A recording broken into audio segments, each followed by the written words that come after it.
স্কুলে ঠিকমতো পড়াশোনা হচ্ছে না, নিয়মিত স্কুলে আসেন না শিক্ষকরা। স্কুলে ঠিকমতো পড়াশোনা সহ 7 দফা দাবি তুলে প্রধান শিক্ষককে ঘিরে বিক্ষোভ অভিভাবকদের। বুধবার ঘটনা ঘটেছে উত্তর দিনাজপুর জেলার ইসলামপুর হাই স্কুলের। অভিভাবকদের অভিযোগ, ঠিকমতো পড়াশোনা হচ্ছে স্কুলে, এমনকি নিয়মিত শিক্ষকরা আসেন না বলেও অভিযোগ। এতে পড়ুয়ারা ঠিকমতো লেখাপড়া শিখতে পারছেন না বলে অভিযোগ। শুধু তাই নয়, স্কুলের আই কার্ডের জন্য টাকা নেওয়া হলেও এখনো আই কার্ড দেওয়া হয়নি। এমনভাবেই স্কুল চললে পড়ুয়াদের ভবিষ্যৎ নিয়ে চিন্তিত অভিভাবকরা। তাই বাধ্য হয়ে 7 দফা দাবি তুলে ইসলামপুর হাই স্কুলের প্রধান শিক্ষক মোহাম্মদ সলিম উদ্দিন আহমেদকে ঘিরে বিক্ষোভ দেখায় অভিভাবকরা। অন্যদিকে 7 দিনের মধ্যে সমস্যা সমাধানের আশ্বাস প্রধান শিক্ষকের।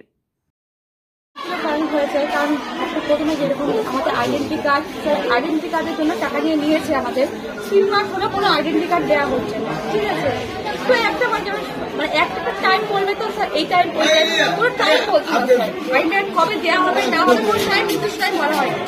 তার মধ্যে ক্লাসে বাচ্চাদের ক্লাস বসে আছে, বাট স্টুডেন্টের কোনো ক্লাস করানো হচ্ছে না। বাচ্চাদের কোনো যে একটা কোনো ক্লাস মানে স্টার্ট হয়ে ক্লাস নির্দিষ্ট টাইম না ক্লাসে করানো হোক, সেই ক্লাসটা তো করানো হচ্ছে না। বাচ্চারা শুধু বসে আছে, হ্যারাসমেন্ট হচ্ছে। বাড়িতে গিয়ে তারা জানাচ্ছে? হ্যাঁ, জানাচ্ছে, আমরা বসে আছি, আমরা বসে আছি, স্যার ক্লাসে আসে না, বাচ্চারা মারামারি করছে। তো এবার বিভিন্ন কারণ রয়েছে, যার জন্য আজকে আমাদের গার্জেনদের নিয়ে ডাকা। আপনারা কি চাইছেন? আজকে স্যার আমাদের বলেছি কি করুন, অ্যাডমিশন কবে দেবে বা ক্লাসের কয়জন, কিভাবে ক্লাসটা করাবে, স্যার সব কিছু জেনে আসতে হবে। আপনার কি মনে হচ্ছে যে এই যে স্কুলের যেভাবে স্কুল চলছে, সেক্ষেত্রে কি বাচ্চাদের পড়াশোনা একদমই হচ্ছে? যে স্কুলে যেভাবে আগে স্কুলের নাম ছিল, একটা পজিশন ছিল, সেই ছবি কিচ্ছু হচ্ছে না। ভবিষ্যৎ ছিল এই স্কুলে পড়লে বাচ্চাদের ভবিষ্যৎ কোনো কিছু নেই, অন্ধকার। তাই আপনারা কি চাইছেন এখন? আজকে আমাদের হেড স্যারকে আমরা বলেছি স্যার, আজকে আমাদের জানিয়ে দিয়েছি। এটাই আজকে আমাদের। আপনার নাম? আমার নাম মৌমিতা দাস। মৌমিতা দাস।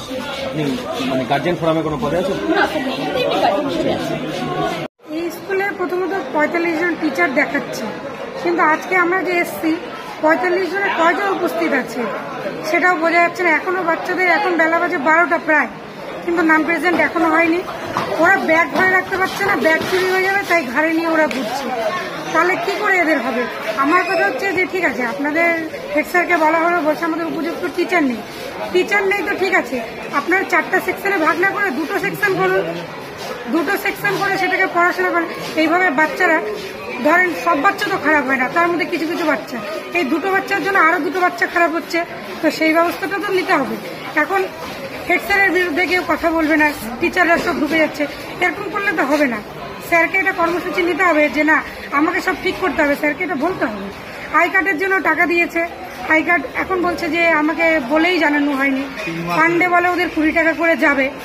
তো আপনাকে যখন জানানোই হয়নি যে আই কার্ডের জন্য নেওয়াটাই ঠিক হয়নি, তাহলে আপনি 50 টাকা করে নিলেন কেন?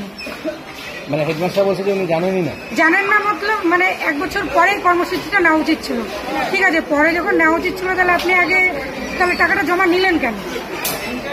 টাকাটা আপনাদের ফান্ডে গেছে কেন? তাহলে টাকাটা আপনি যখন নিবেনই না, তখনই রিটার্ন করে দেন যে লাগবে না আমাদের। এটাই বলতে যাচ্ছি, আর কিছু না, এইটুকুই যেন ঠিক হয়। তুলিকা মন্ডল। আমাদের দীর্ঘদিন ধরে কয়েকটা বিষয়ে ওনারা গাফিলতি করছে। তার মধ্যে 1 নম্বর হচ্ছে, আমাদের কাছ থেকে 50 টাকা করে নিয়েছে আইডেন্টি কার্ডের জন্য। 3 মাস পেরিয়ে গেল, সেই আইডেন্টি কার্ডে কোনো হদিস নেই।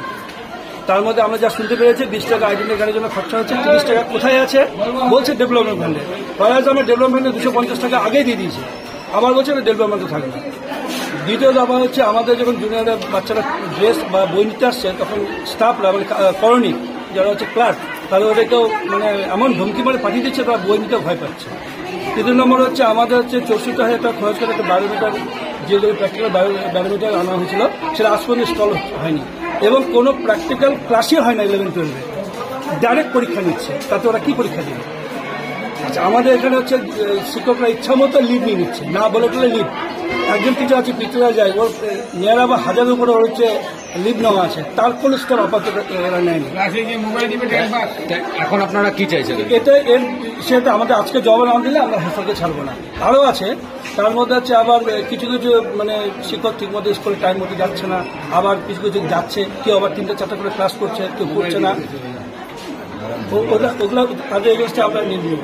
সবচেয়ে বড় কথা হচ্ছে, আবার কিছু কিছু টাকা ডেভেলপমেন্টের টাকা ক্লার্কের হাতে থেকে গেছে, ওরা এখন পর্যন্ত গভর্নমেন্টের টাকা গভর্নমেন্ট অ্যাকাউন্টে জমা দেয়, তার স্টাফ উনি নিচ্ছেন না কেন, আমরা জবাব চাচ্ছি।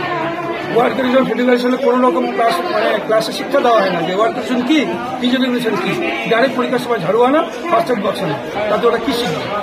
এগুলো নিয়ে আমরা 7 দফা দাবিতে যতক্ষণ না আমাদের ঝামেলা মিটবে ততদিন আমরা এগুলো ওনাকে ছাড়বো। আমাদের ঘেরাও বেড়ে গেছে। উনি সময় দেবে, উনি লিখিত দিবে আমাদের যে আমি আজকে পারলাম না, আমি লিখিত দিবে, আমরা লিখিত নিয়ে তারপরে যাবো। আমি হচ্ছে গার্জিয়ান কমিটির প্রেসিডেন্ট প্রলয় ঘোষ। প্রলয়